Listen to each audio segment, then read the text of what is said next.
Can you hear me now? Yeah, I can do sign language. Hey, Rob. I just realized, thanks to Max on Record, I was muted. So they missed all my great discussion about golf. You can hear me, though, right? Yeah, but why can't... Oh, wait. All right, now say something. John, there we go. Hear me? All right. Yes, yeah, we're good. And we're live, but it doesn't really matter. I never noticed that it was. So thank you, Max on Record, and Daniel Benton, and Hector, and Richard Kalish, James Lill, Hector, all you guys, for alerting me that you couldn't hear me. Mm-hmm. But what I was talking about, Rob, and I'll quickly recap it, is that the Northern Trust is right behind me. That's the fourth hole, and obviously you have Liberty Tower now, and right here on my screen are the One World and Two World Financial. They're right on the other side of the Hudson.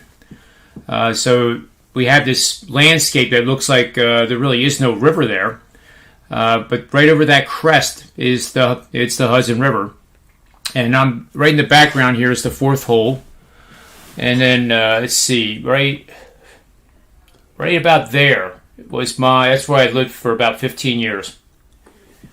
And that was right on the water. So it was pretty neat. And as you'll see if you like this type of if you like golf as a sport and a betting sport, you're going to see pictures of the Statue of Liberty, and I kid you not, it looks like the Statue of Liberty is going like this, but holding a sign that says quiet. You know how they do, the Rangers and officials that hold up signs that say quiet when somebody's about to tee off. It actually looks like the Statue of Liberty is doing that for the event, because they are very close to the Statue of Liberty. But my DraftKings lineups are, I say it with caution, are doing pretty well right now. I'm just going to refresh and see how we're doing here.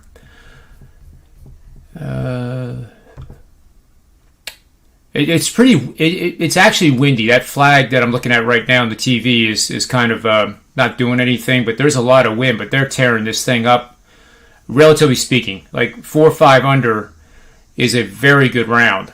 And the guys that are doing that, John Rahm is right now 4 under through 11.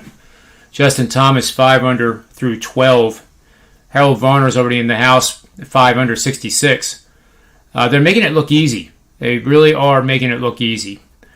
So my lineups, I have, I'm in the 1 million flop shot, 250,000 for first contest with 5 entries, and one of them, I have Patrick Cantley. He's tied for 8th, 3 under. He shot a 68 today. Daniel Berger, even, round 71. He played this morning, which apparently was harder conditions. I have Adam Scott, who I had on the show yesterday, and I know a lot of people thought I was drinking that spiked Kool-Aid, but he is through 17 at 4 under, tied for 3rd. Tony Mejia, another guy that I liked and was not on the radar. We always talk about sentiment, Rob. Nobody liked Adam Scott. Nobody liked Tony Mejia. Tony Mejia is tied for 3rd, -4 with Adam Scott. He's through 11, so he has more holes to play than Adam Scott. Ian Poulter's +1, tied for 68th. He's through 16. And then Cameron Tringale was my reach. He cost $7,300, and the lowest, for those that don't know, goes from 6,000 up to as high as it wants to go. But I think Rahm was the favorite at 11,300.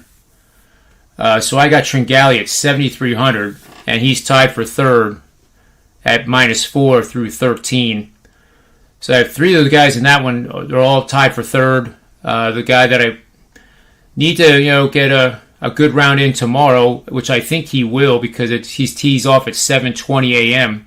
He'll be one of the first groups out there playing on perfect greens, and you could see a pretty good round from him. But they take the cut is T70, and that's all there is. So let me see if there's two others. I'm not gonna go through each one, Rob, but there's two. Three lineups are cashing of the 5 right now, but we got a long way to go. But for once, I don't have a guy that is. I have 5 making the cut, and then I have one that's 100th on the first round. It always seems to be that way. Not always, but I mean, it's hard to get 6 through. But Bryson just hit a wild shot. But that's it for the PGA, and of course, welcome to the show. And we added a few shekels to the account last night. Jesse Scholl had a nice call. I also believe it was your call on the one, if I remember right. My plays were all in the golf, so they were a non-factor. But today we have a game where this kind of came up on the radar late. I didn't put it out as a premium play. I just tweeted it. And it was the Phillies. And I didn't want to lay wood with them on the road right now. I just couldn't do it. But I said for a 2 or 3 unit bet, this might have been worthwhile in the tweet. But it's more worthwhile if you just write this system down. Because this is one of the... this is a monster system profitability-wise, as you can see. So you're going to bet on road favorites using the run line that is priced based on a minus 140 favorite or greater money line. I have found that using the money line to gauge a game is much more accurate than trying to do with the run line, because the run line, sometimes it's 50 basis points less for a favorite, or it could be 40. It just depends on the whole game situation. So I use that as a, as the standard, the benchmark. So as long as it's on a money line of minus 140 or better, then you just take the run line. And the road team has lost 4 consecutive games to the non-divisional opponent, and that's all there is to it. And you can see that over the last 3 years, last 5 years, 17-8 on the run line. 68% winning bets. Run line averaging only minus 108. And this has produced a 31% ROI.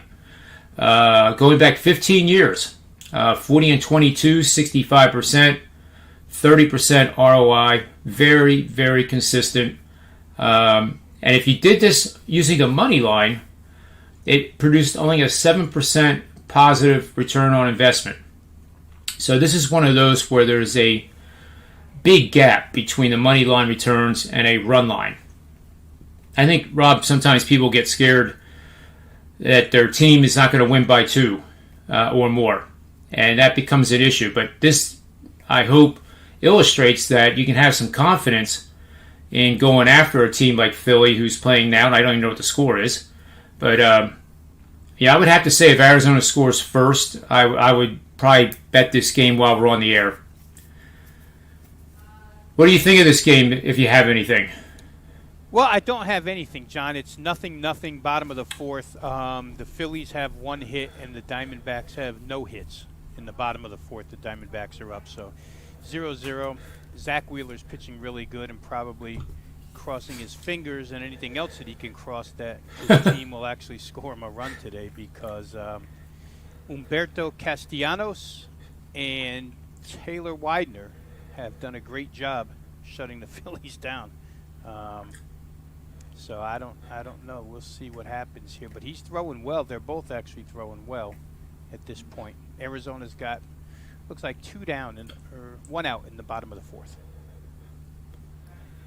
Well, that's while we're talking here, I'm going to pull up the live betting odds off of MGM just to track it, because it's what this show is good for. We can, I call them case studies. Not that this is a lecture hall or a college university environment by any stretch of the imagination, but it's nice to do something live on the fly, where hopefully people can understand what we're trying to do with the in-game betting. In college football, Rob, I don't know if you saw the line moves, and I wanted to wait to ask you and Tony Finn what the scoop was. It was Stanford playing K-State. The line opened weeks ago, a month ago at pick, and I guess +1 at some places. And then I saw on Twitter, actually, what triggered it was one of Kelly in Vegas's followers that she commented on it, and it moved today to -2. And then when I looked at it, Heritage was at 2.5, which we all know is not a square shop. So somebody has to be pushing this thing with significant money. Now, it's a neutral location, and I couldn't go back in time and find out whether this is a game that was moved from California, possibly to Dallas, so that it gets out of the COVID-19 stuff. I couldn't find anything on it, but I knew probably you or Finn would probably know. Well, it was scheduled as a neutral from the get-go, so it wasn't moved. Okay. I forget the name of it. They're calling it some kind of classic Texas kickoff class or something. I don't know. There's a name attached to it for being an opening weekend game. But, yeah, I saw, a couple of nights ago it crossed lines. Stanford becoming then the underdog a couple of nights ago, and maybe it's gone an extra half or something, in the last couple of days. But, yeah, I don't know. Could just be guys with numbers on Kansas State that think that they're better than Stanford. I haven't really seen anything that would suggest there's a major injury to the Stanford Cardinal. So to me, it's could be a deal where, let's see if this drops. Oh, it did drop. All right, now's your time to live bet because it's 1-0 Diamondbacks, a double and a single back-to-back off of. I'll pull it up while you continue. Yeah. So like I say, I think that's probably obviously it's money, right? It's not betting public money. It's what you would refer to as sharp money. I hate the term, but I do too. Point, it's people who bet games early and in some larger sum than the general public, which usually comes game day. So it may get pushed even higher. Who knows if people notice it and say, something must be wrong. Kansas State must be the right side, and run to the window with it. But I don't, like I said, I haven't seen anything here yet that personnel-wise, that would say one is better than the other. I'd happen to think Kansas State's the better team, but there's a lot of publications and preseason opinion that like Stanford as the better team. So that's probably why it was lying close to pick 'em. And somebody's got a liking for Kansas State. Don't necessarily know who or why. Yeah, and it also, I remember in our show yesterday, you guys were talking about Kansas, and I think it was one of your betting topics is bet under 1.5 wins, I guess it was, for Kansas. Yeah. And Kansas State, Tony Mejia said, well, is that a team that Kansas could possibly beat? So when I thought, okay, well, this line is moving in favor of K-State, is Stanford really that bad? Like, I was trying to tie those two together, that if that's the case and Stanford is that bad, then, maybe Oregon is that good, and they are the cream of the crop. I have no idea, really. The first thing, when he asked the question, I think that was just because he was looking down and he figured they couldn't beat anybody else. But Kansas State will be a 3-touchdown favorite in that game. Kansas is not close. By any stretch of the imagination, they're not close. Kansas State will probably travel better. I mean, I can't really see a bunch of people from Palo Alto going to Texas. Stanford does have some national appeal. I mean, they are spread out across the country, but it's not a Notre Dame situation or anything like that where they're going to fill the stands. So you got this giant stadium where I think a lot of Kansas State people will fill it, and Kansas State, through JC pipelines and through just high school recruits, they recruit Texas more than Stanford does. So you get parents that are at this game as well. So the purple should certainly outnumber the red. It would feel more like a Kansas State home game, if that's possible, than it would a Stanford. But again, I don't think you assign any home field advantage to Kansas State in this particular game. Quarterback play is probably, I'll say that much. a lot of money is bet in the very first week on a team that returns a starting quarterback versus a team that does not. Yeah. And in the case of Stanford, Davis Mills is now in the NFL, and Kansas State returns their starting quarterback. So that could be a slight angle. We'll see. If this number continues to climb, John, and gets to 3 and through 3, then something's up. But at this point, still under a field goal. I think it's just somebody who likes Kansas State better than they like Stanford. And there he is right there, the expert on all that is Kansas. And I'm glad he wasn't on yesterday when I was anti-Kansas. Wouldn't bother me any. I think I don't. Welcome, Tony. I don't have a favorite team, and certainly I know you were just talking about Kansas State. I caught the tail end of that, and I'm assuming you're talking about the move, the neutral site game. Kansas State and Stanford has gone to. I saw 2.5 yesterday. Yeah, I mean, John was asking if there's any tremendous Heritage has 2.5 to that line move, and I didn't know that there's any real true significance to it, Tony. I mean, it moved, but not due to personnel being out of the game or anything not that I've heard or can find or and I asked and there was nothing. There wasn't anything significant that I could. The truth is this: it's still early college football. There can be some movements. There's still, at this point in time, the handle is still fairly small for a Kansas State and Stanford game. It doesn't take much to move that number. Yeah, it's an opinion play. Yeah. Somebody's got an opinion on that side. But I don't know that it's something. We do see significant injuries across the country. Yeah. Right now, but that game just doesn't have one, as far as I can see. I mean, I'll continue to put some feelers out, but I even if I found that, let me just be completely transparent. Even if I found out that there was there's not a single injury to the Stanford team or the Kansas State team, maybe outside the quarterback, that would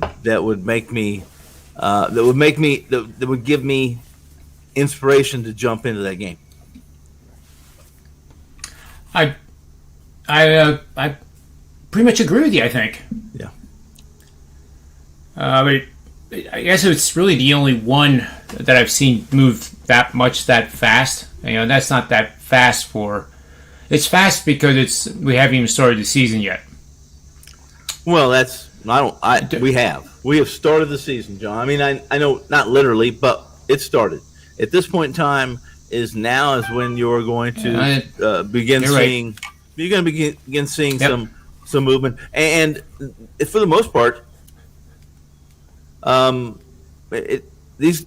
books are fairly careful with college football and college basketball in the first month of the season. Heck, with totals, the books are still they're hands on and with minimal with small limits on college basketball totals. It's not uncommon to see them move 6-8 points.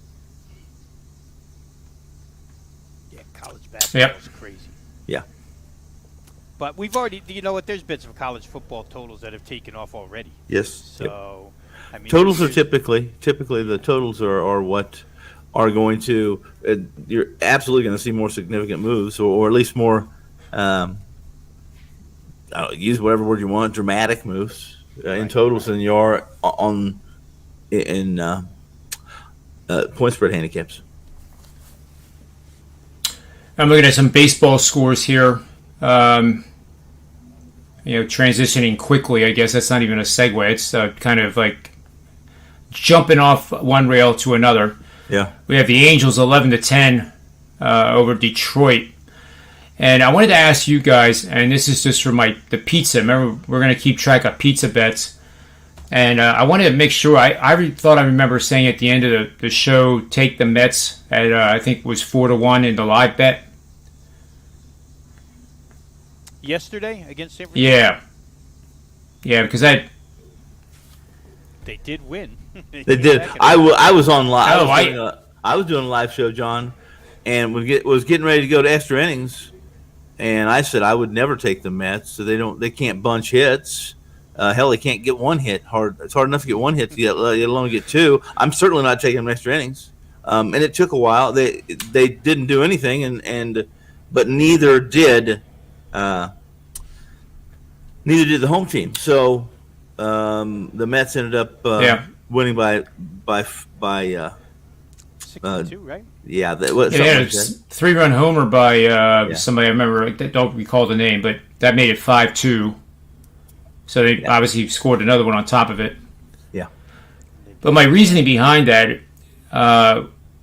it's like when I was trading in the markets, in crude oil pits, is that you get a feel, and my feel was simply contrary to what you just said. It was like, well, the Mets, if I'm going to get paid 4-1, and I have 2 more at bats in regulation with the Mets, I think it was the 7th inning.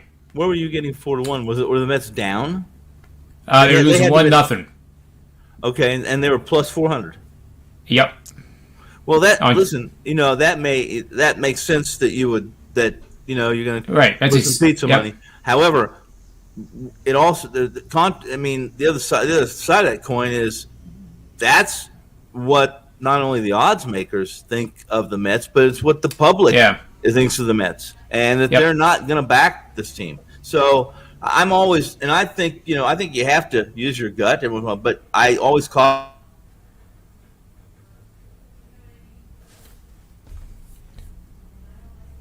Did we lose him?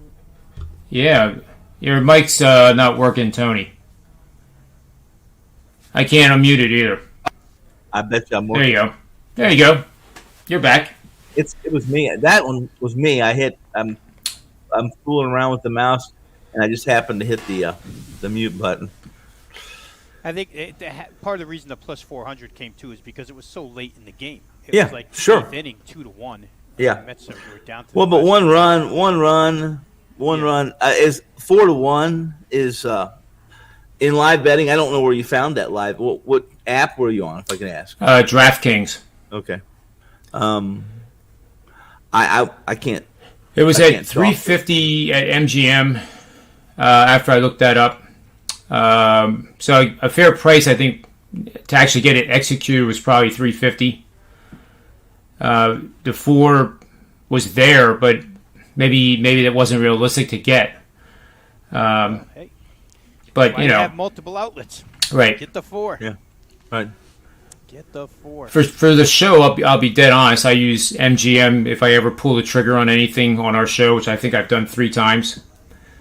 And it's usually on days like this, when we have live situations, and hopefully people can see the method behind the madness. Yeah, and I think what you guys both said, it rings so true because you've been doing it as long as we have. Gut feel comes into play more than people think. Sometimes you can't explain why you're making a bet, but you're making it on gut feel because you've seen so many games and you've seen so many situations, and you just have a feeling. I've seen this before. I know. I will say this, Rob. Gut feelings have almost they play such a nothing role. They're a nothing burger in my game pregame or my pre-flops. It's right. But in games, certainly, especially if I'm watching the game, it's absolutely that's the advantage. I think, like I said, I'm more of an in-game live guy. Once football's over, and I have a little more time at night while I'm working, I'm all over. I'm just doing in-game NBA and all I'm doing, guys, is looking for a situation where I feel like I'm going to get a 8 to 10 point middle on a total. And that's all I do, and it's inevitable. Through the period of a night, I'll get 3 or 4, 6, 8, 9, 10 point middles in NBA games just because of the volatility of 24-second shot clock. Teams, it's not uncommon. Hell, this last year, I don't know. I don't want John to start digging into this information or trying to find it out. But I don't recall. Maybe it was just me, and maybe it was just one of those years, or maybe it was just one of those. I don't know how to say it, but I know this much. I suffered and experienced I didn't have any pleasure, not once this year, but suffered quite a few 20. I was up by 20 points in the second half of games, in games where I was essentially in a pick'em, and I lost. I had a 20-point lead or more and lost. They weren't in-game lives. I mean, I'm talking about games I released to my clients. One was I lost a 26-point lead in the game this year. 26 points, and guess what?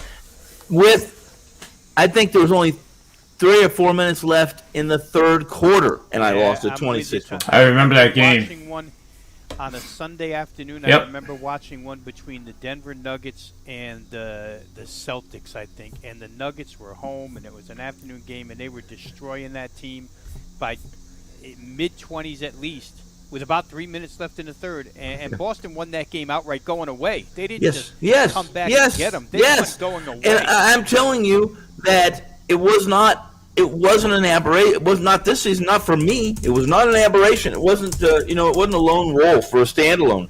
It was stupid. I love it when I'm how many times the guys would be in the neighborhood would stop by, be on the porch, and they say, "Turn that game off. It's over." It would be an NBA team with like a 10-point lead, and I said, "Well, you've lost your effing mind, or you haven't been paying attention, because there is no lead safe in the NBA until the final buzzer sounds." Yeah, if you go back to your original point, for anybody watching or listening, if you're looking to manufacture those types of middles that Tony's talking about, that's the sport where you go to get them. That's the place you go to get those types of middles, is the NBA, because on a nightly basis, just like you're saying, the volatility is crazy. John, we talked about it a lot. I know that when you start talking about pre-flop and in-game and check for this total and check for that total, those situations arise. If there's an 8-game NBA card, you're going to see it. Yep. 50% of the time in those games, you're going to find that opportunity. That sport's just crazy the way they give away. And for those who want to try that, let me tell you, my experience is that I made the majority of my money that I made investing last year was NBA totals, in-game live. Yeah. And I will tell you this. It's because one of the things I did well, one of the things I do well is I don't chase.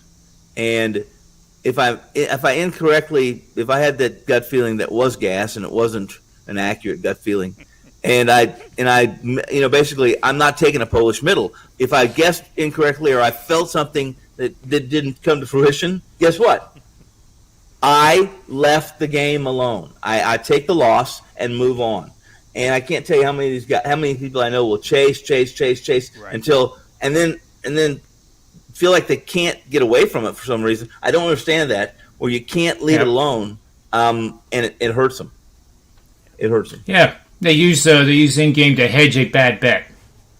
Well, there was a lot of times there was no hedge. I made a bad decision. There was no hedging. It was I was not going to get a middle. Period. Not any middle.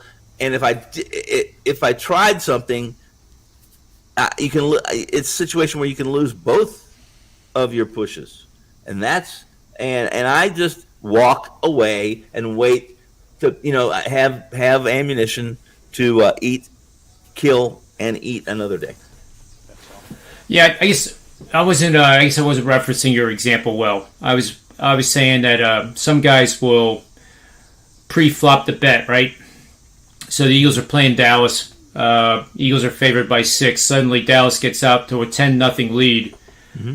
And the emotion then is that I have a losing bet. So obviously Dallas is going to kill them. I'm going to bet Dallas now. Yeah. And that is the worst move you can possibly do. You should, if your first bet's not winning, and you really believe, whether it's riddled by emotional decision making, or not, you should just turn the TV off and get away from it, and not be tempted to try to be fancy and like, I'm going to save myself $100. I'm going to take Dallas now, because then you lose 200. Well, actually, you lose 220. But you understand what I'm saying. Mm-hmm. My favorite one though it's is hard to do. It's hard for an experienced gamer to do sometimes, and for an inexperienced guy, or even a weekend where there's only so many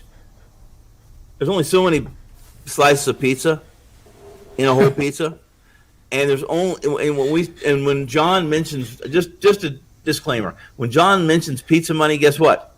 There's only so much pizza money. Okay, so pizza money means it's a rare, seldom, occasional, because $1,005 bills is a little bit of money, and if $5 is your pizza money, or $50, let's say call $50 your pizza money, and you do that 200 times, and then you're saying, I can't possibly lose another pizza bet, can I? Damn right you can. Well, you got to win. That's a good point. You have to win $2,000 if you have $10,000 worth of bets just to get a 20% ROI. Yes. Yeah. So yeah, you're right. Yeah. So I mean, pizza. Those are fun things. I call it. Listen, I have one day during, and not this time of year because I don't do anything this time of year. I don't have the time to do anything, as you guys well know, till April. I don't sleep until April if I live that long this year. When it does come around, I have a little bit of time to do that. Tuesdays are what I call Degenerate Tuesday. I certainly don't make any other day other than Tuesday because there's no football. There's maybe a college football game, from a third world country I don't, what I'm saying. I don't want to mention a conference because I'm certain to get a drive-by if I call them a third world country conference, But I call it Degenerate Tuesday, which means I just have a little bit of money that I can do stupid stuff with. That's it. Only on Tuesdays. Other than that, I'm telling you, I don't do stupid stuff. So the therapy is working for you then if you're disciplined to the point of only doing it one day now. If you want to call being able to pay your bills and put some money aside at the end of the month, that therapy, yeah, it's working. It's a constant reminder. Damn right. When you got 3 kids in college and you're feeling lucky to wake up in the morning, it's a pretty good day. Yeah, when you got it's a great day. I guess it's a great day. I'm certain that somebody's gonna say they need some money. They always do. That's on top of everything else. You got the $40,000-$50,000 nut. You got the mortgage. You got. Well, guess what? My nut is way too big. When the kids finally got out of high school, and we made the move. We sold a couple properties, sold a couple homes, and came here to Las Vegas. We were going to downsize. Well, we didn't downsize. Well, right now, we were going to lease for a year until we found something small and downsized, no maintenance, and life was going to be candy and nuts, and everyone was going to have a Merry Christmas. Well, right now our lease is larger than both of our mortgages were. So. Yeah. So I don't. It's one of those deals where I'm very careful. I'm careful not because I'm smart, not because I'm disciplined, because I'm not a disciplined guy. I'm a shoot. I'm a shoot from the hip and from the cuff, and if it's funny, laugh, and if it looks good, bite, kind of guy. I like it. Do you? Okay. Yes. Well, can I depend on you to? Back me up on one of my when I bite into something that's poison. Well, I don't know if it's poison. I just took 20. No. I don't. I just want to know that I can depend on John Machine Gun Kelly to call and say, John, hey, listen, I need 10 large just for a couple weeks because I shot from the hip and I shouldn't have, John Kelly. I'll tell you how that would work. I'd say sure, and I'd call up Steve Merrill. Yeah, and then we would negotiate probably an interest rate that is definitely higher than the current market. Mm-hmm. So he gets his proper return. Well, and I think you should probably double that because I could die any second. So you better double that, and you better you better call Lords of London too. Well, that's a good point too. I mean, you have to have the insurance. That's right. You know what? And you can always just put that. You can shove that cost off onto me too. Why not? Why not just pour salt in that damn wound? that if I have to ask you for 10 large, I'm already embarrassed, hurting, and probably dry mouthed and stuttering because I don't want to do it, and I wouldn't do. And that's silly. I will starve first, John Machine Gun Kelly. So hypothetically, a friend would never, like, you would call me up and say, "Man, I'm in deep doo doo. I shot from the hip. I wouldn't. I need 10 large. Yeah. So it would be inappropriate for me to say, well, I need 8% interest on it. Well, it would be absolutely appropriate. Weekly. Well, daily. Go ahead again. Just pour the son of a bitch. Just go ahead and make it hurt. Make it impossible for him to pay it back. Well, yeah, you can join the rest of those scumball paycheck loan centers, or whatever the hell they are. I don't even apply. Let me tell you, I don't even know where it came from. But I get 25 texts to the son of a bitch just telling me, we got 10 grand waiting for you. Just call us. Yeah. Well, I'm sure you do have 10 grand. Yeah, and you'll get 6,500. Well, they'll keep 3,500. I'm certain. I don't know what they keep, but I know the interest. It's probably not that severe. I don't really know how it works. I think but so. Number one is being a former Wall Street guy. I can't believe that's legal. No, I cannot believe that's legal. Yeah. Well, guess what? Guess who owns them? The people. Major League Baseball owners. Who? Well, I mean, who? J.D. Roberts. We're so lopsided, guys. I'm sorry. We don't want to get political here and start talking about that kind of thing. But we're lopsided when 1% of the population has 90% of the gross national it has 90% of the money. That's lopsided. That's pretty damn lopsided. And that is when the rich get richer, and the poor aren't poor. They're not poor. They're dead. They're peasants. They serve the king, and if they don't like you, then they just behead your ass and move on to the next one. Case closed. Case closed. Yeah. Mm-hmm. And speaking of the market, I usually do a show with Steve Merrill on crypto. And you mentioned the market, so I just wanted to take a look here. We had a pretty nasty day yesterday. We had a pretty nasty day yesterday. Today, the market went down pretty hard. It's just a correction. Don't worry about it. Those rich, they're still drinking their martinis and breaking dom over each other's heads and christening each other and having their fraternity hazings, and we're really getting far out. We're getting out there now. Yeah. I'll tell you what. I wonder if I turn my phone whether you can see that. Yeah. That's crude. Well, so yeah, it doesn't. There's a correction coming in crude. Come on, there had to. Well, we have $10 in profit in the futures market, so that and 5 contracts, so that's starting to add up pretty much. Well, yeah, so I mean that's a big number. Okay. Just on 5 contracts, there's 1,000 barrels per contract. Right. It's moved $10. Yeah. And the chart. Well, how much? What's your? You just leveraged it? Well, the futures is already leveraged, so you pay roughly $2,500 for one contract. That controls 1,000 barrels. Right. Which at the time was $73,000 worth of oil. Yeah. And now that oil per contract is only worth $63,000. Yep. Well, I say sell. I say sell right now, and that way, since you made so much, I don't have to give you 8% on that 10 large. I was saying that probably just about covers you. Yeah. Yeah. Thank you. Problem solved.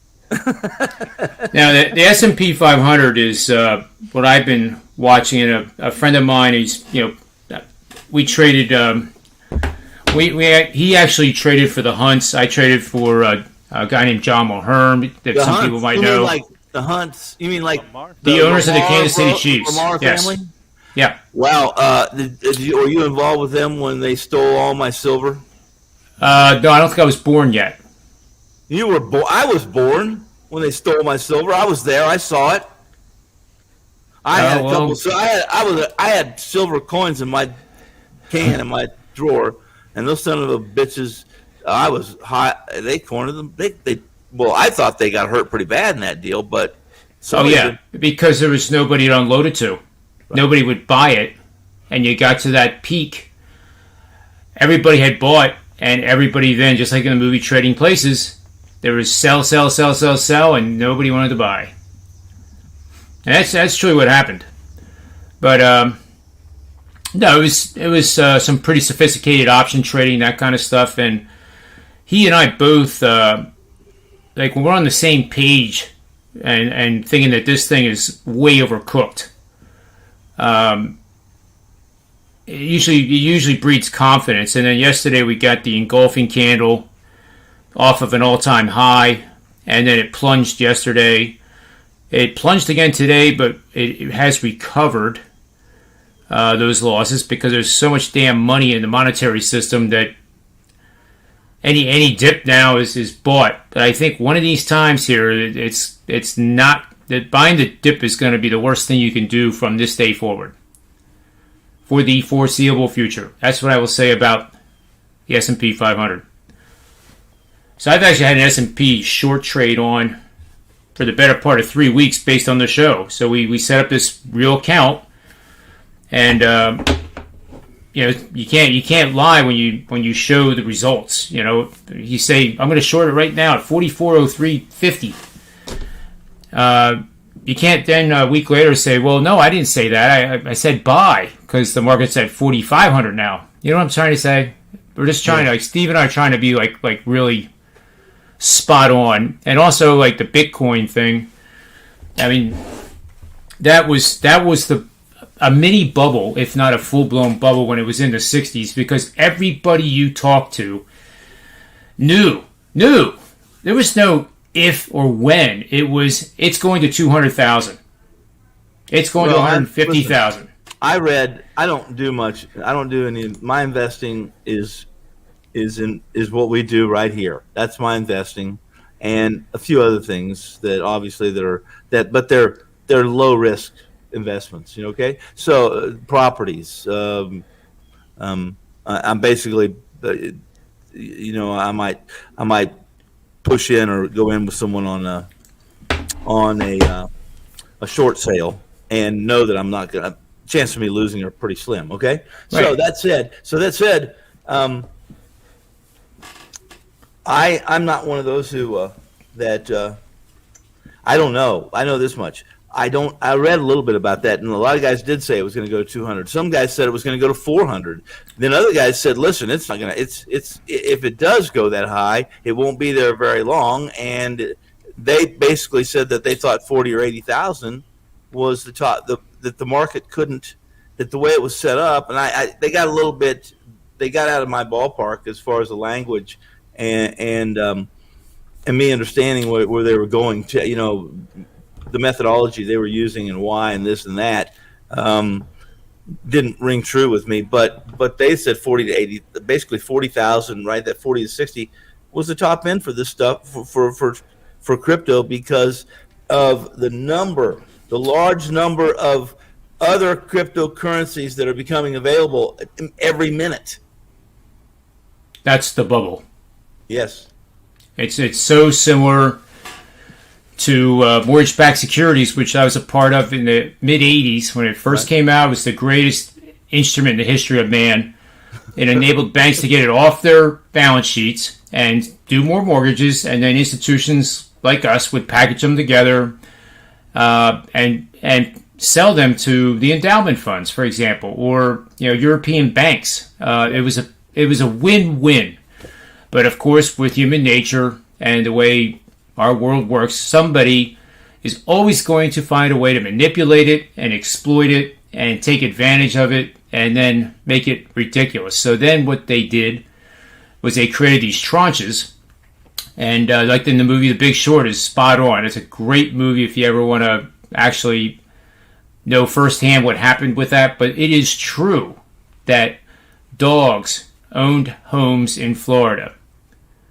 Yeah. And they, I'm not trying to suggest an No, occupation or anything, but the strippers in Florida owned up to 7 to 10 condominiums Right. because they could afford it because there was that teaser rate at like 3%. Yep.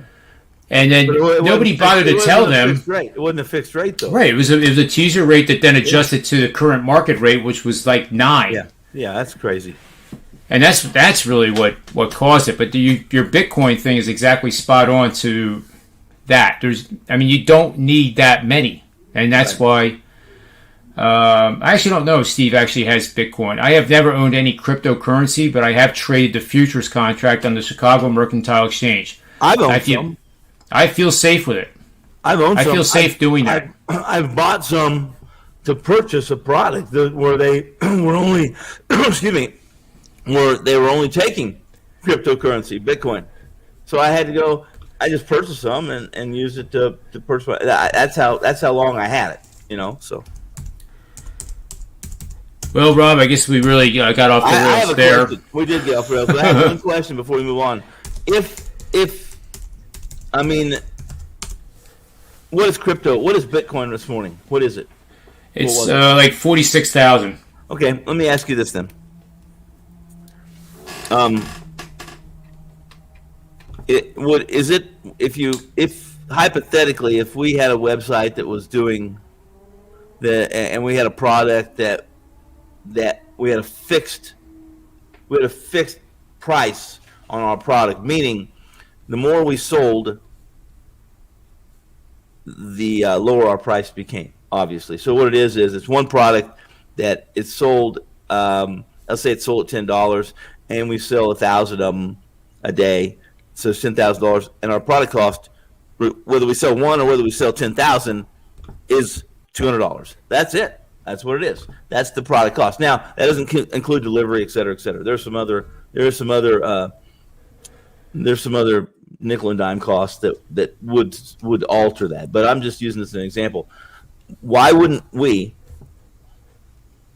especially under those circumstances, why wouldn't we take cryptocurrency as payment right now? Hello? Is he frozen? Oh, is it John's frozen? I was going to say, I thought maybe cardboard cutout. I think that's what happens when you start talking about too much golf and money management on a baseball show. I'm guilty too. Okay, well, come on, John, hurry back. Okay, well, real quickly, I don't have much time anyway. I actually have. See you, Johnny. I wonder if anybody else is watching us. I wonder if we're even live. If we're live, raise your hands if you can hear us out in the audience. I don't see any hands. I got some more shows to do, but I have.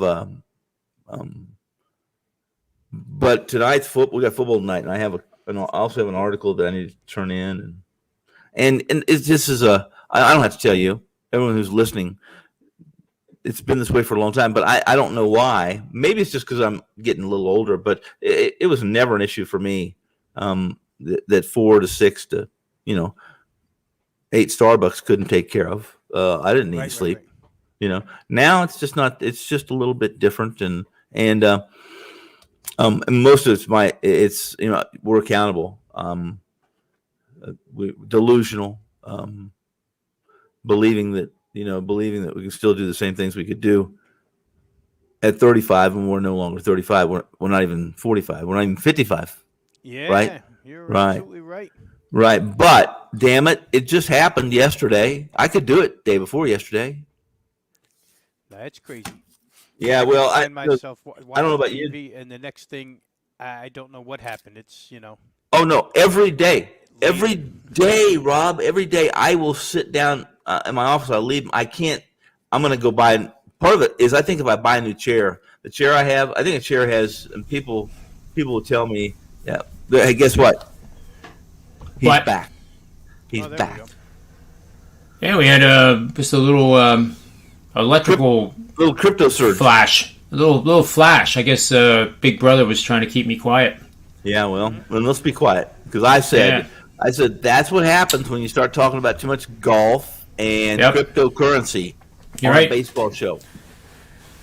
You're right. I have to learn to control myself better, I guess. We'll get you some therapy or some medication. They have medication for that, and I won't. I'll get it for you, but there's a finder's fee, just like you would charge me. I called interest on a land loan. I called your therapist, but there's a 9-month waiting list, so I don't know what to do. Yes, well, I do. I can tell you what to do. You can do the same thing everyone else does. If the highest bidder gets my spot, and I'm about ready to sell it because I may not wake up in the morning. So I'm at least going to go out and blow a couple $100 on $5 Keno and have a couple tequilas and that kind of fun. I could be wrong, but I'm going to guess that you had to be a little bit happy last night when Garcia hit that 9th inning home run, because when you left us, you wouldn't leave us with a play because you were contradictory. I said, you know what, Tony's got Freddie Peralta. I know he does. Yep. In Milwaukee. Yep. But what do we think about Freddie Peralta leaving the game early yesterday? Well, I will say this right. Here's the deal. I have some really reliable guys in that area. They give me really good information on the Packers and the Brewers and those guys are young and they seem to cover 100 different colleges and teams, but he won't miss his next start. You think they'll go to DH because these pitchers are getting hurt swinging bats in the National League? I mean, that's kind of crazy. Well, I think that because I think eventually we're eventually going to go to. It won't happen. I don't think it's going to happen in our lifetime. If it does, then I'll probably die as soon as they make the announcement. But it's probably I think that we'll be the National Football League will in fact be the National Flag Football League. Oh, nice. How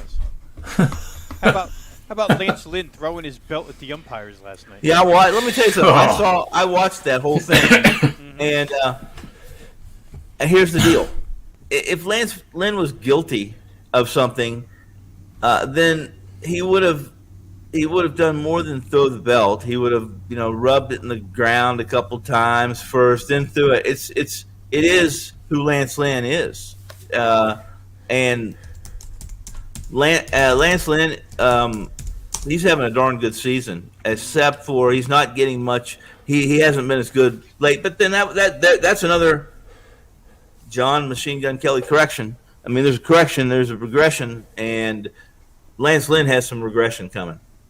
I tell you this much: today I really like Cease. If you watch Cease at all pitch, yep.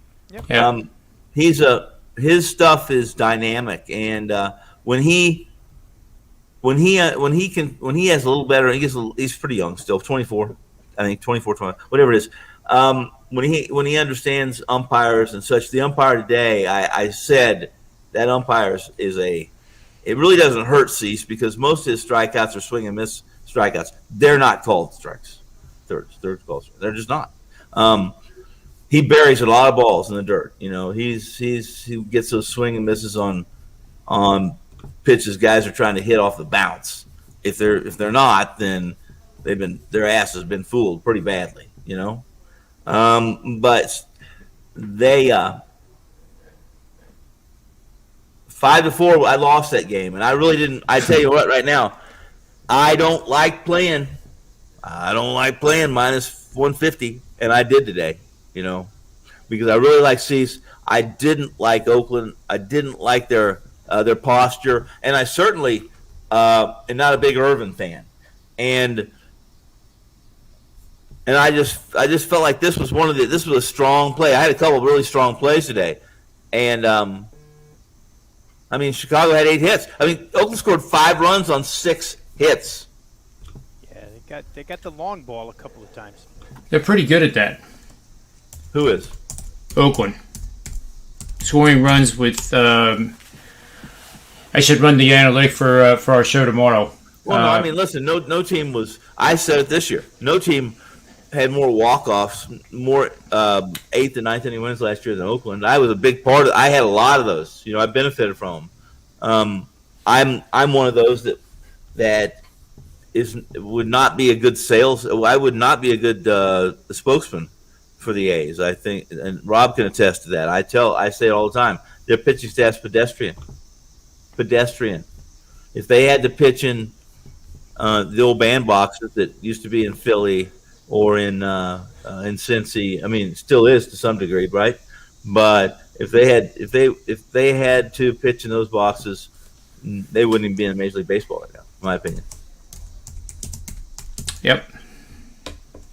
I tell you what, when you sit down and look at the starting rotation of Tampa Bay, you wonder how the hell they are where they are. They're amazing. They are absolutely amazing. They've hit the ball now. That's right. They're hitting the ball. And if you remember early in the season, listen, this is a team. Yeah, I think that's a good point, Rob. This is a team they were a seller before the season started. They were ready to retool this whole lineup and this pitching staff and find out who and get away from essentially being openers. But the truth is this: every single pitcher, every single starter, everybody on the front line of that staff, and those that aren't on the front line are ready to, they do a good job. They don't have to have starters. They can, they 3 innings, somebody piggybacks, then they got 2 or 3 guys to come in behind that too, but if they can hit the ball like they are and score, Tampa Bay's tomorrow's game, they're already ahead 8-0 right now. Yeah, I mean they just crushed the baseball right now. But I'll tell you this: about 10 days ago, when Ryan Yarbrough hit the COVID list, I thought to myself, you know what? These next 10 days are a good time to. That pitching staff is short anyway, with guys that can produce innings, and we know that at the beginning of the season, because I think we talked about this, how they were stretching Yarbrough out, right? Because they needed 5 or 6 out of him. When last year he could just open and go one time through the lineup and then, hit the dugout. We don't need you anymore. But when he went out, I thought, man, they're probably going to lose a few games. They went like 7-3 without Yarbrough. Next guy up, who cares? Some lefty you never heard of. Well, and then they lost their pseudo ace this year. And when they did that, I had several shows. I don't know if it was one of you and I, but I had questions about whether they were going to be able to survive that because what they were trying to do. They were desperately trying to stretch some guys out so they didn't have to do opener, at least. But their depth, and they do a great job. They do a great job in their farm systems. And while the top farm system right now, who's great is the top farm system right now, is Baltimore, and that's because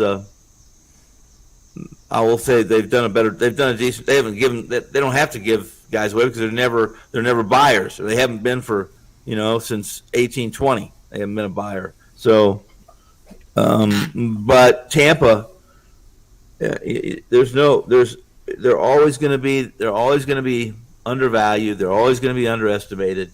Always.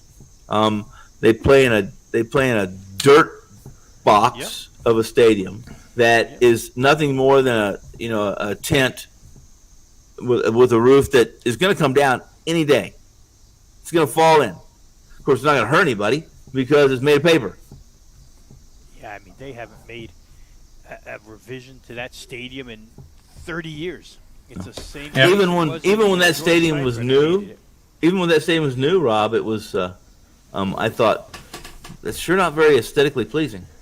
Yeah, I just remember George Steinbrenner used to go nuts because the ball would get hit up into the white roof, and the Yankees couldn't catch it, and he'd go berserk, make them paint it black. No, we're not going to paint it black. Learn how to catch it.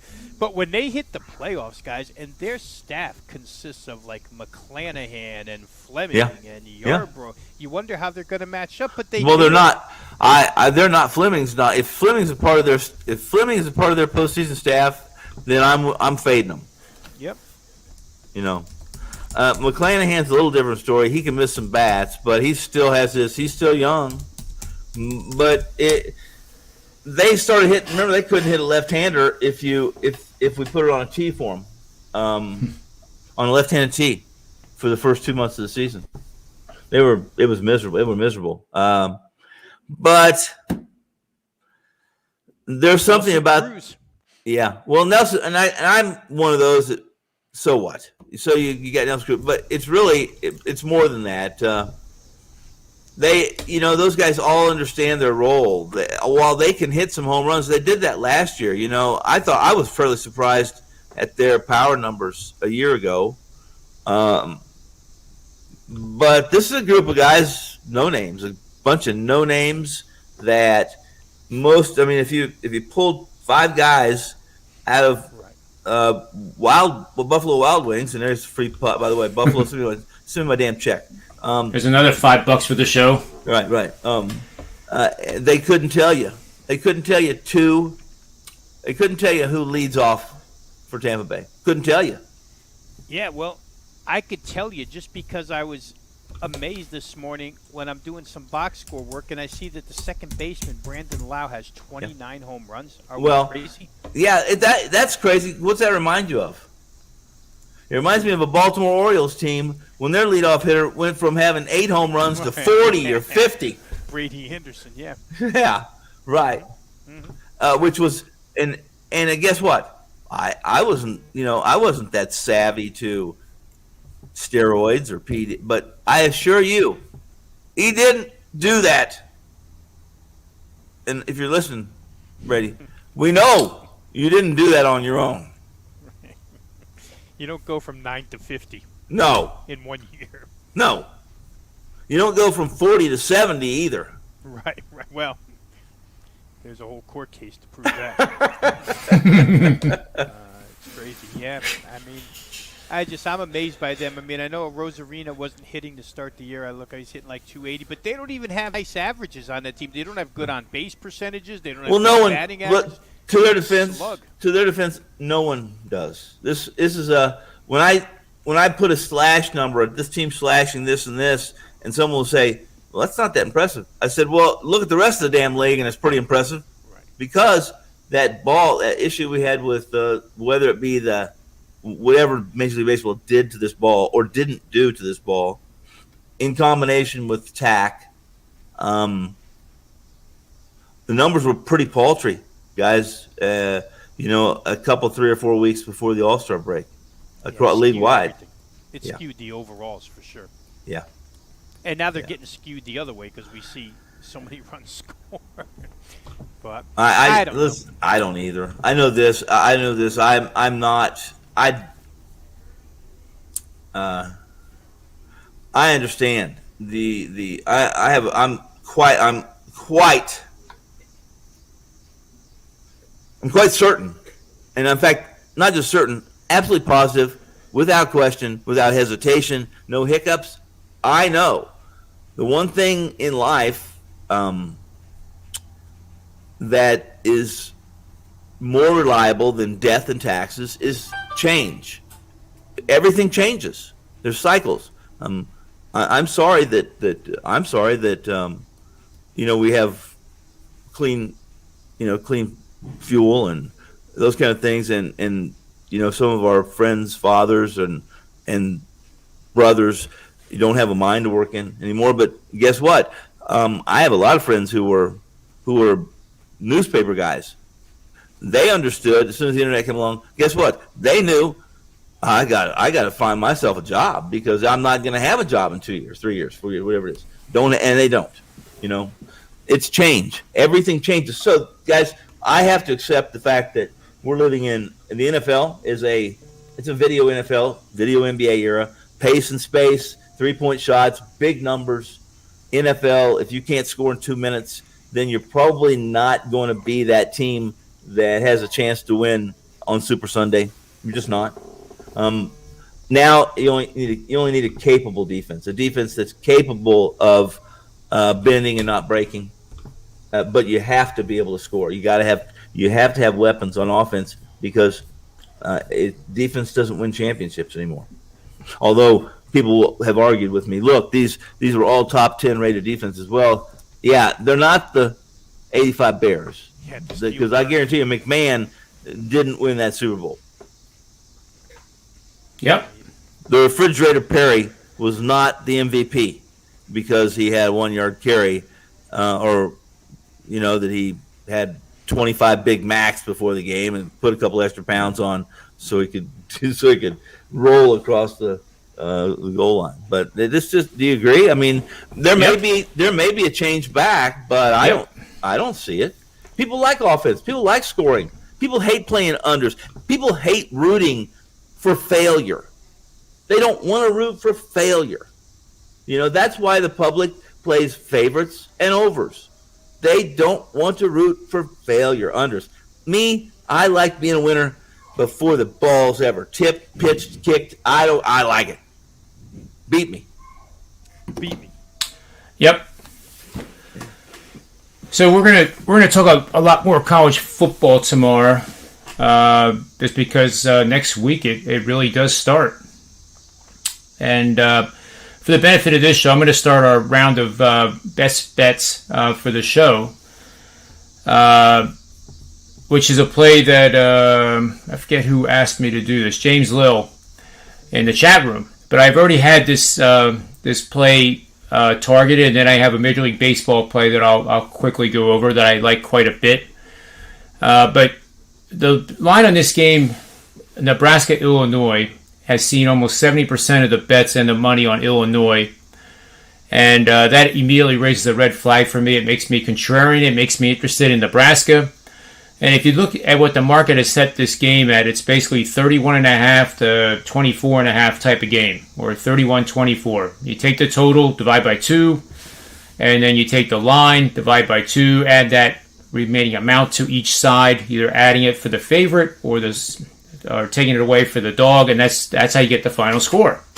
What the market thinks. So the market thinks that Nebraska is going to score more than 28.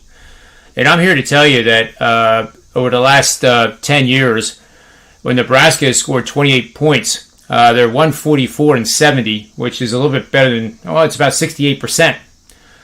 And I do think they're going to score 28. My one caveat with this is, head coach Frost and that investigation situation. I think we have to look into that before we actually put this bet in, and execute this bet.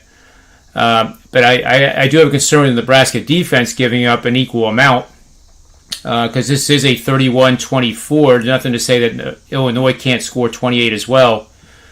But when Nebraska rushes the ball for 5.5 or more yards per attempt, and we're not, it's 10 years, so we're not going back to the glory days of the Cornhuskers in the Big 12.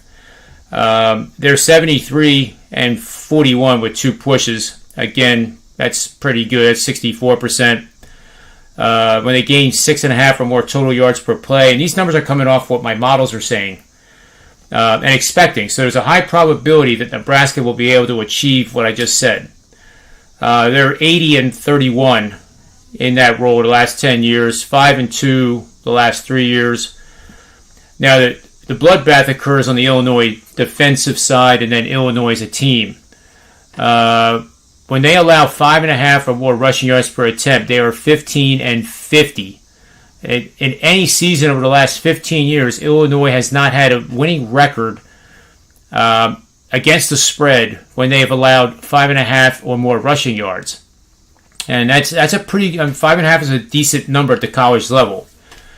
And they are also, where is it when they give up 28 here on my grid? I actually can't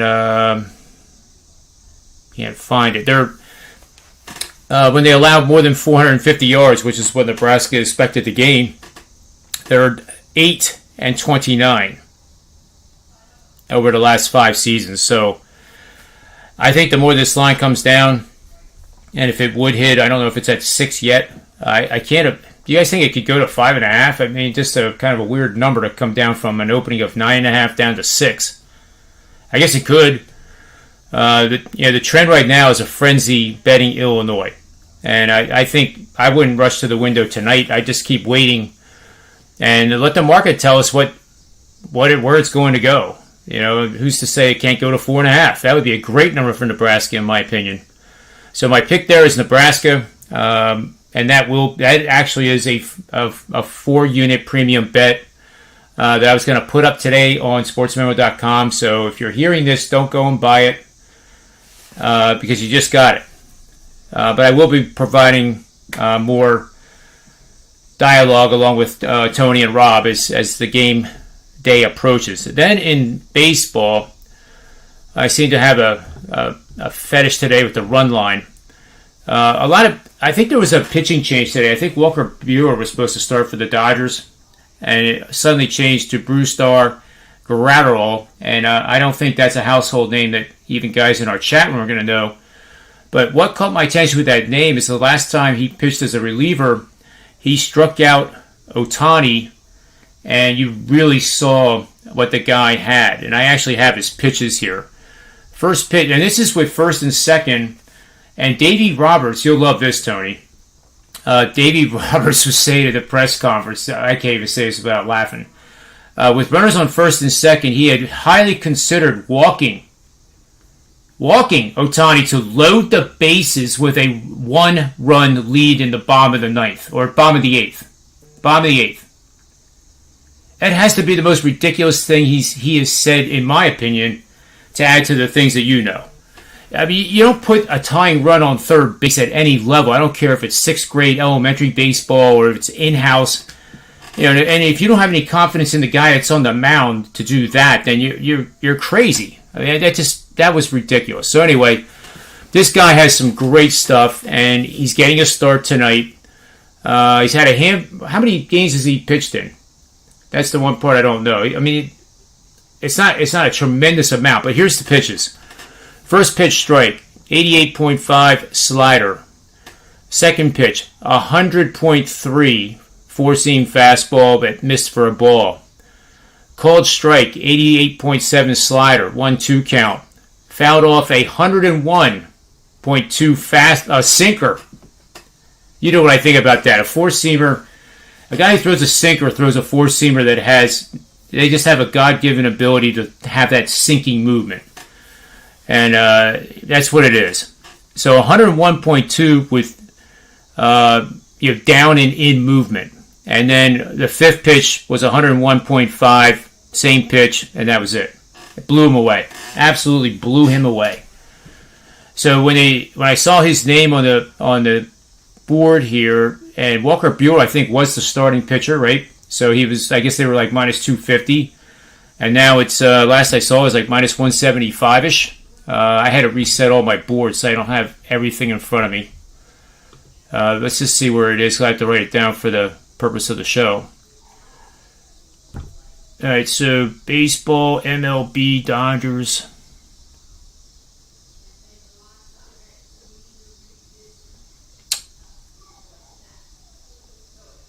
Where the heck is it? Oh, here it is. 160. Wow, it's all over the place. I basically have like 184. So I'm going to play the minus 1.5 run line, which is currently at minus 105. So Dodgers minus 1.5 run line, minus 105 for the purposes of the show. I apologize for taking so long to do two plays that could have taken 2 minutes. That's all right. So we'll go to let's go to Mr. Finn for his free pick for the show, and then we'll hit Rob, and then I'll send you guys on your way. Tony's mic again is muted. Okay, I'm sorry I did that on purpose. There we go. That's all right. It's all right. I'm going to go to, here's what I'm going to do. I was going to do baseball, but I'm not going to. I'm going to go to the standalone NFLX, the exhibition match tonight between the New England Patriots and the Philadelphia Eagles.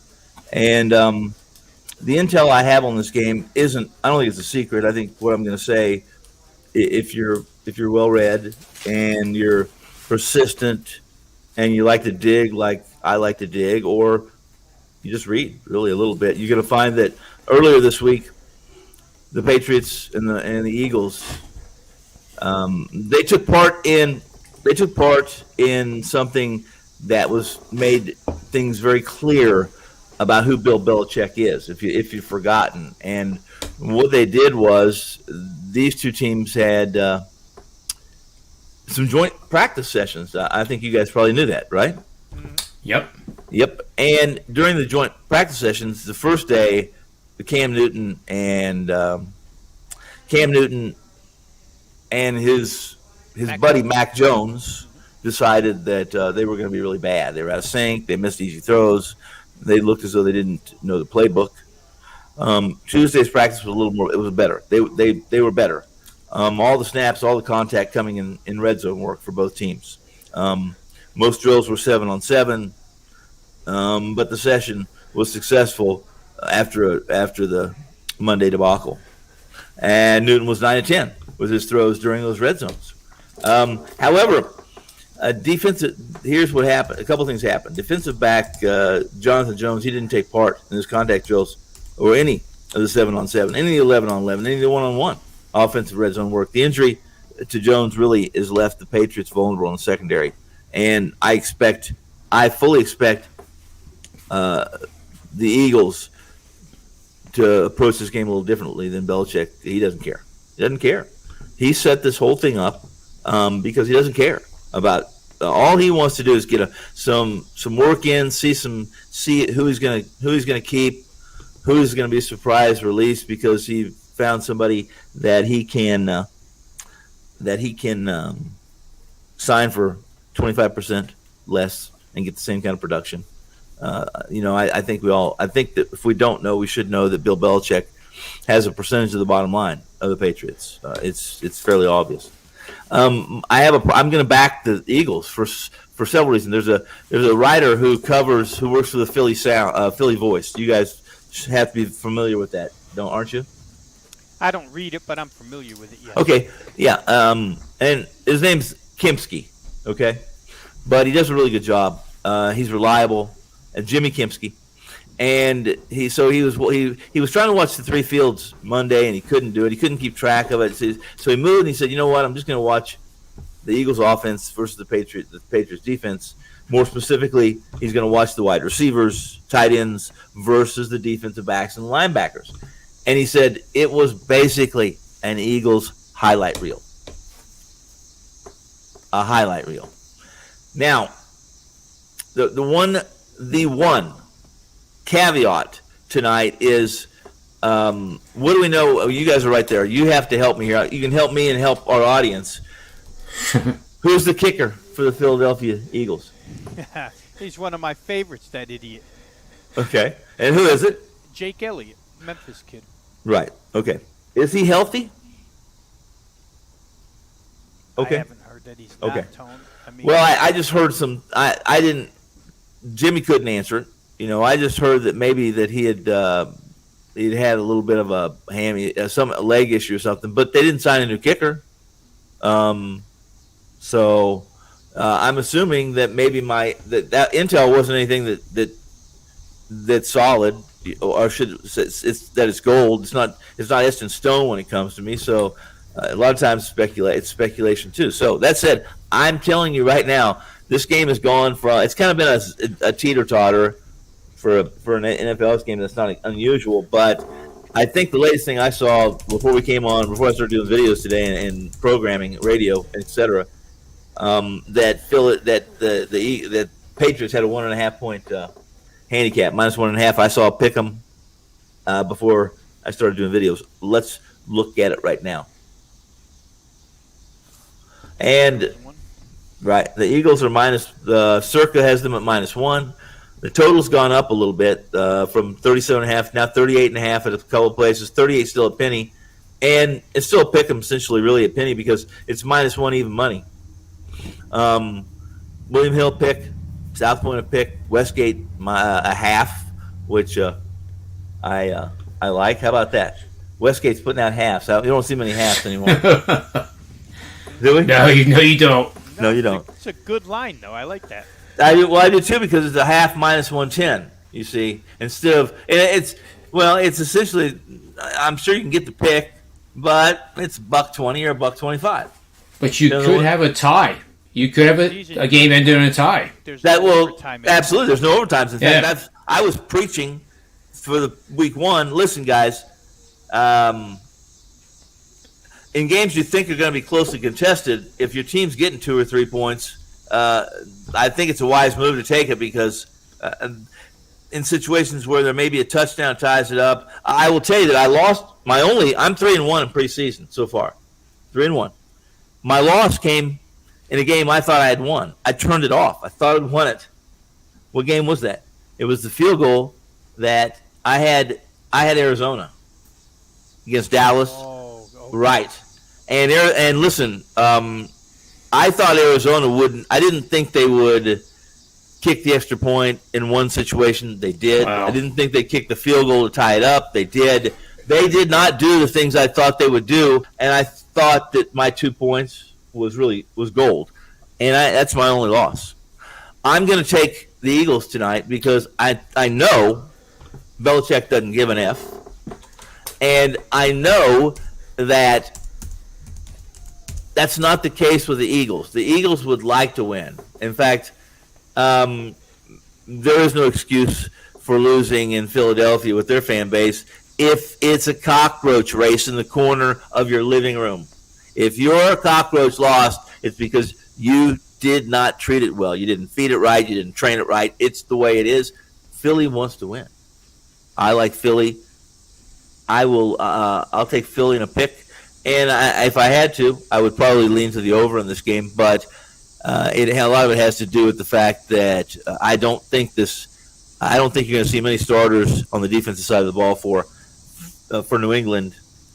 And I think you're going to see some good things from some of the guys that are trying to make this Philly team. And a couple of them, Watkins including. I really like Watkins. This Quez Watkins, who is he's a prototypical, the new breed of NFL receivers, right? Oregon State, right? No, he's from Southern Miss. Tony muted himself again. A 4.3, a 4.3 40 guy, that kind of speed. That's your prototypical. And then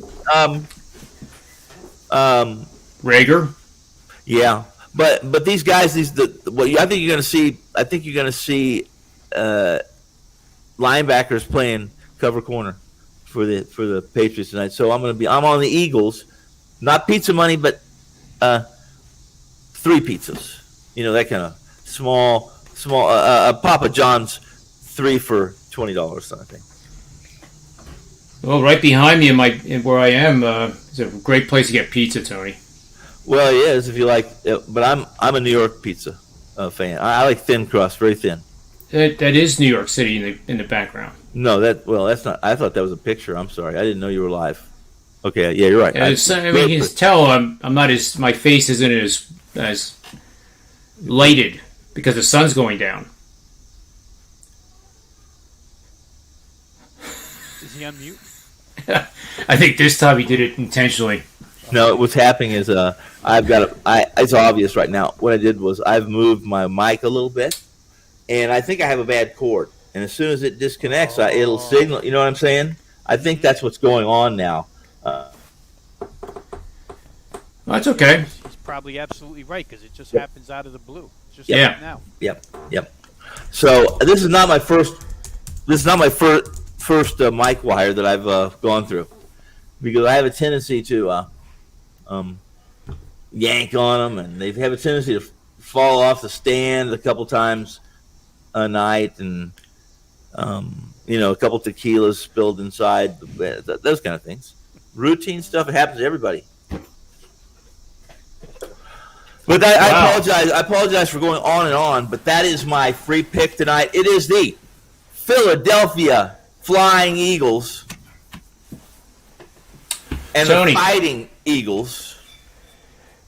Let's see this beat up on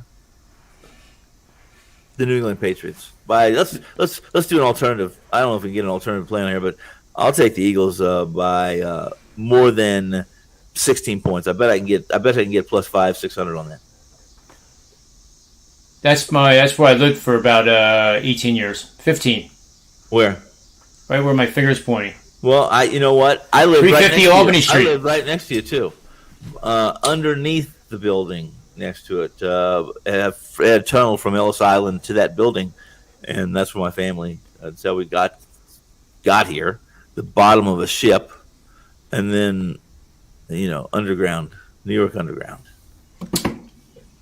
You would never know that the Hudson River is in that, behind the ridge. Well, I'm not, geography. But it is. Geography is not my best subject, but I do know the Hudson River is there. Yep. At least it was there. And that in the background is the fourth flag at Liberty National. Ooh. Yeah. Rob, Veno, who are we going with tonight? Well, I waited patiently.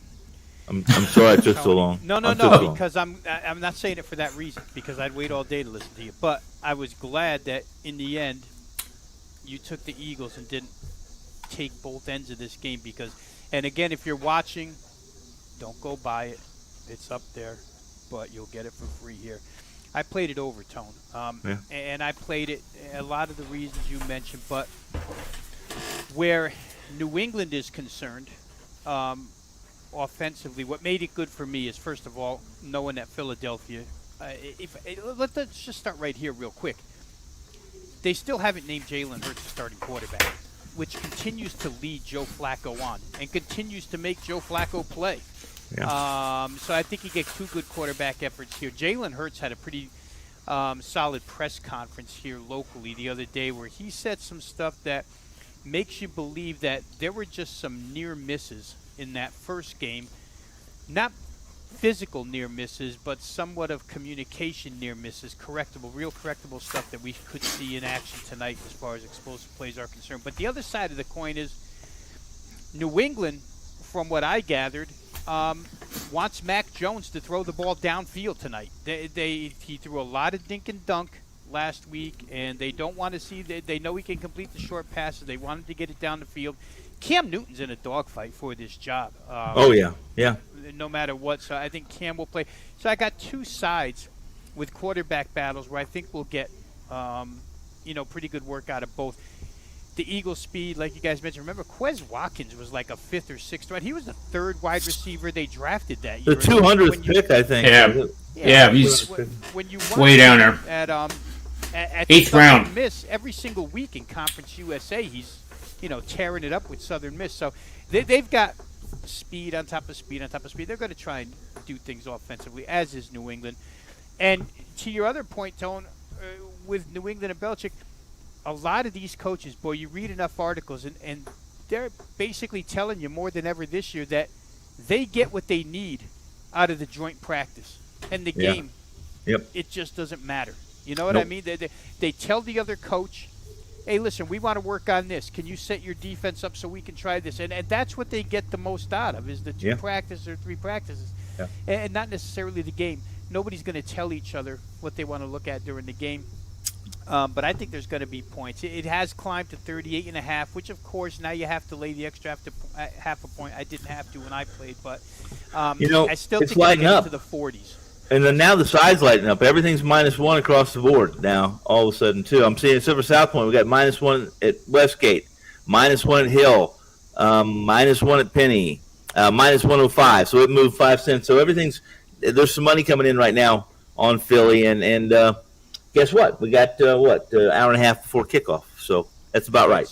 So the advice on that game, if you're listening to us here, if Philadelphia and over, if you want to tail what me and Tony are telling you here, then do it now. Don't do it. Yeah. In fact, I was just looking, Tony. I saw Bet Online move to 39. Yeah. On that total. So, and not that 39 is a crucial number, but in preseason, who the hell knows? I think it'll get into the 40s. So, we're going to roll with that. We're going to roll with Philadelphia and the Patriots up and over 38.5. Well, I like it. Yeah, the Eagle wide receivers are all about the same type of player, 5'11", up to 6'1".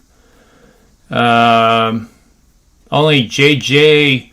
Whiteside is 225 from Stanford. But you guys are absolutely right. I've been saying this. I think that's the part that's going to be the hardest thing to handicap with the Eagles is that speed. And Jalen Hurts can throw that rainbow pass. He has a relationship already established with with Smith, their number 1 pick last year, 10th pick overall. And I think that's the wild card. And, Rager had a shitty combine. He ran like 4.6, but he was hand-timed under 4.4. Actually, he was one of the fastest ever. It's a shame it was hand-timed by 10 coaches, but they came up with, I think it was a 4.29, Tony and Rob. So getting him as late as they did 2 years ago, I thought was a steal. And that's the uncertainty with that whole team. But I think it's going to be on display tonight. And I did say that Mac Jones would be the starting quarterback, and at least by week 4. And Belichick has that history. He benched an all-pro named Drew Bledsoe in favor of a kid that played 3 games prior to that. Bledsoe was injured. Wait a minute. Yeah, I was going to say, let's not say he was benched. That kid was in a hospital bed, almost dead. But so that's a little. But he did come back. I mean, that is true. He did come back and won the AFC Championship game, and then Belichick said, "I'm going with Brady." And just recently, there was an interview with Bledsoe about how bitter he still is. He listen. He wants Cam Newton to be. He was verbally said, "Listen, Cam Newton should be starting." Who said that? So you think there's no chance that Mac Jones is going to be the starting quarterback, say by week 4? No, Bledsoe was on. He does play-by-play for. He does color, and he's. And yeah. And he said, "I believe Cam Newton should be the starting quarterback for this team."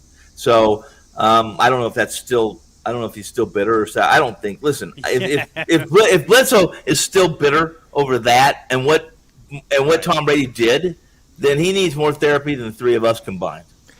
It was recent too, and it wasn't, maybe bitter wasn't the word. It was still like holding a little bit of like disappointment at Belichick for, he was a 3-time All-Pro and had never started a Super Bowl, so well, yeah, it probably was hard for him to swallow that pill. Yeah, it's hard. Listen, it's hard to swallow too when your wife leaves for another woman, but you just got to swallow it. It was probably harder for him to swallow a couple years later in Buffalo when they decided to play Doug Flutie instead of him against the Tennessee Titans. Very good point.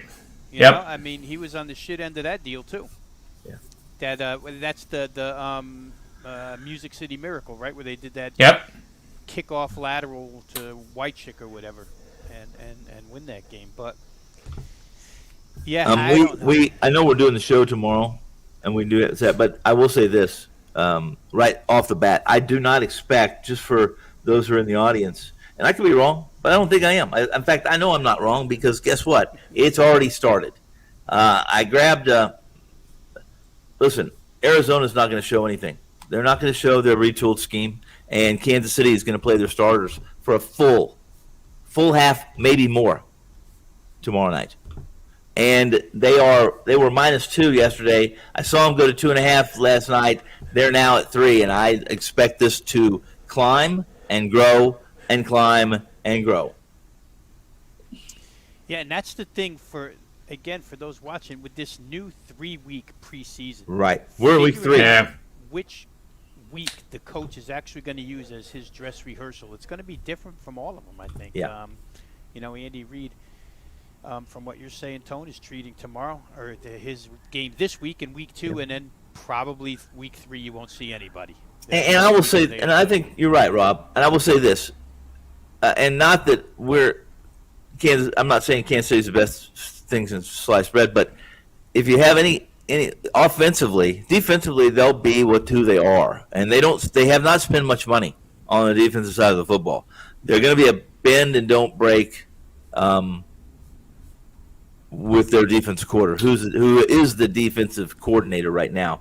But offensively, their second and third units of skill sets, at least skilled position players outside the box, outside that trench, are starters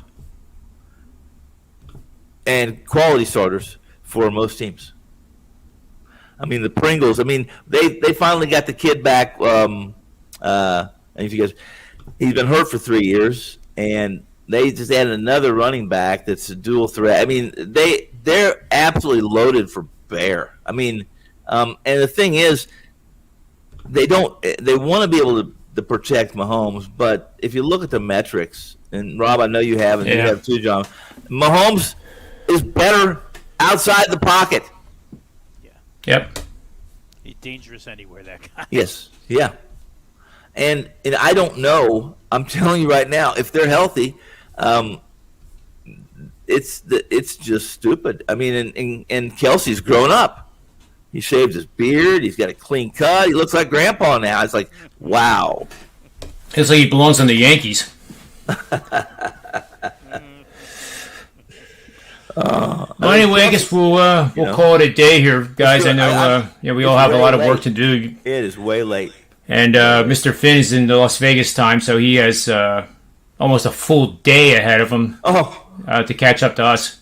I've been up for like 18,000 straight hours. I got stuff to do. I got people to ask for 10 large, stuff like that.